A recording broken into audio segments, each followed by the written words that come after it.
put Senegal on the path to becoming a country with a modern and efficient administration, benefiting from the advantages of the digital ecosystem. Given the challenges related to artificial intelligence sector in which China stands out as a major player, how could Senegal take advantage of this technological revolution? I think this goes in the same direction as you mentioned.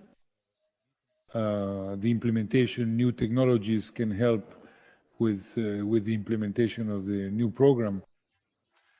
This also makes it possible to reform the public sector at certain times.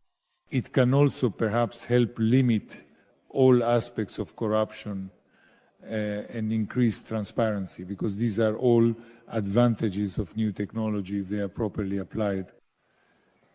Yes, new technologies, I believe, have become the primary factor in development policies for all countries, both highly developed and underdeveloped nations.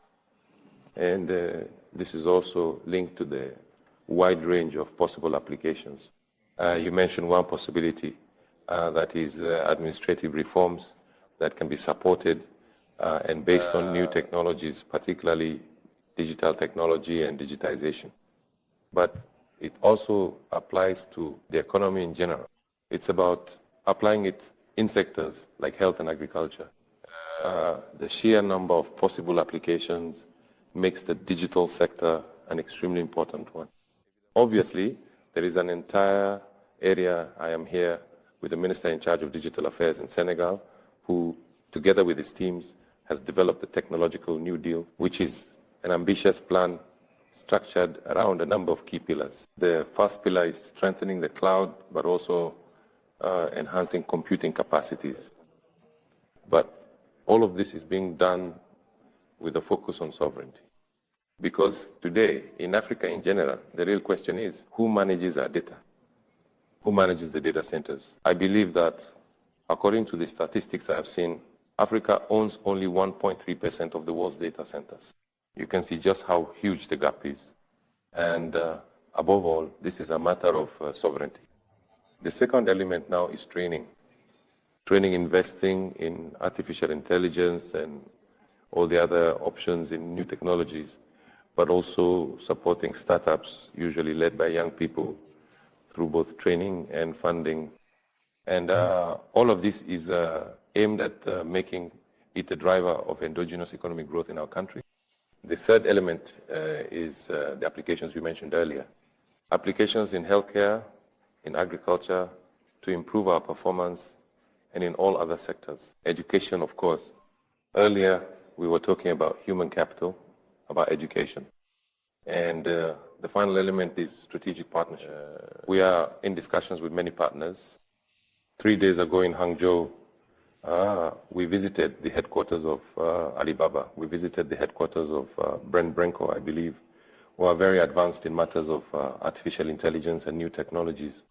This kind of strategic partnership could perhaps allow us to benefit from this movement driven by the most advanced countries in the field. So this is an extremely important element, a crucial factor. And we also invite all partners to engage in very deep cooperation and collaboration in this field. Regarding the area of comparative disadvantages, infrastructure, in my opinion, is actually a comparative advantage in Senegal as well. If we compare with neighboring countries, I think that in this regard, Senegal also has a significant advantage. How does the digital infrastructure look? Are you also ahead of your neighbors in this area, or? Yes, when it comes to digital infrastructure, absolutely. Generally speaking, investments have been made in infrastructure. But we believe there is still a great deal to be done. And in the 2050 vision, we have an ambitious infrastructure program, particularly the corridors, the infrastructures leading to productive areas, the major land corridors, especially rail corridors, and with the Dakar-Bamako axis, which used to allow the railway to reach all the way to Bamako. Port infrastructure as well. We had a major port, the port of Dakar. 2 other ports are currently under construction, notably at Bani and Dial. We have a project for a third port located entirely in the south at Nikin, in deep waters, which would perhaps allow us to orient it toward neighboring countries, Guinea, Guinea-Bissau, Guinea-Conakry, and beyond, Sierra Leone, with whom we are working to establish a framework for joint management of a number of our resources. For example, we now have gas in Senegal. There is also iron and bauxite, both in Guinea and in Sierra Leone. We believe that by pooling our resources, we can now set up local processing infrastructure for these products instead of continuing to export them in their raw form. So we need infrastructure to manage all of this, and we are working on corridors that allow us to cross borders and serve the entire West African region, as well as airport infrastructure. We are in the process. We have already found a program for regional airports, but we have a plan to do much more so that air traffic, land traffic, rail traffic, maritime and river traffic beyond Senegal itself can be sub-regional and allow us to truly make Senegal a hub while distributing across all these countries. The same goes for digital infrastructure. Indeed, we can say with great humility that Senegal is clearly ahead of many of our neighboring countries. If I take, for example, our national telecommunications company, it is present in many countries. It is present in Sierra Leone, it is present in Mali, and I believe it is also present in Guinea, obviously. But we consider that compared to those countries, we are far, far behind when compared to the best standards. And our ambition is to reach those higher standards, much more than that. Maybe the last question, I see the time. Mr. Prime Minister, in light of the current geopolitical context marked by the intensification of conflict, including, unfortunately, in Africa, climate disruptions, the constraints under WTO rules and multilateralism, and a global governance skewed by our international order stemming from the Second World War, we are still here.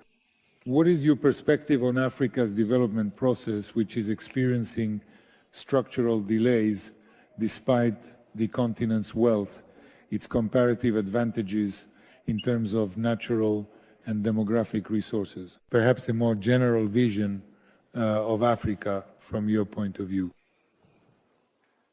Yes, usually we like to talk about Africa in general terms because we believe in Africa as a whole, beyond the borders that resulted from a process you know very well.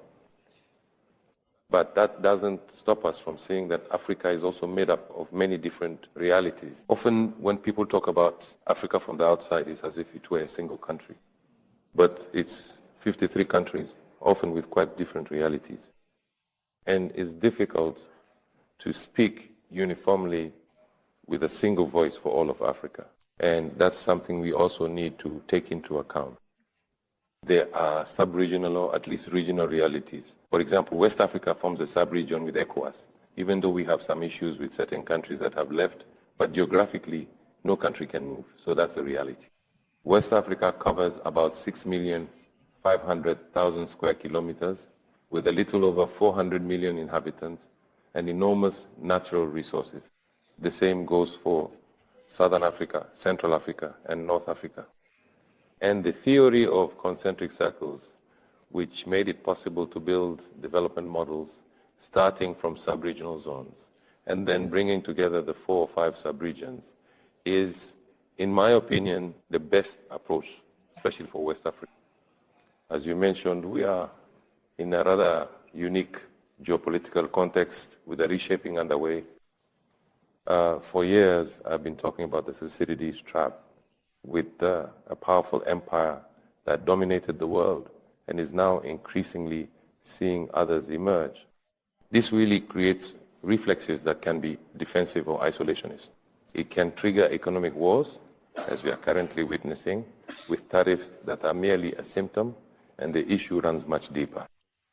And Africa must be able to position itself and capture the dividends from this situation. What I'm saying is extremely important. Obviously, as the Chinese Prime Minister mentioned earlier, the world must explore other areas of growth. For me, there are two possible areas for growth. The immaterial space, which will inevitably be driven by new technologies. The traditional economy focused on agricultural production, industrial production, mining, and so on, will continue to do what it does. But it has long since been surpassed by the digital economy, and this digital economy is the primary area where we are already seeing quite fierce competition between certain major powers. But there is also the geographic space that must be sought. And that geographic space can only be Africa. Africa is the only continent where everything still needs to be built today. The only continent where everything remains to be built. And it is a major market with a growing demand for industrial products and sophisticated services. By 2050, Africa will account for 25% of the world's population. It is a significant market.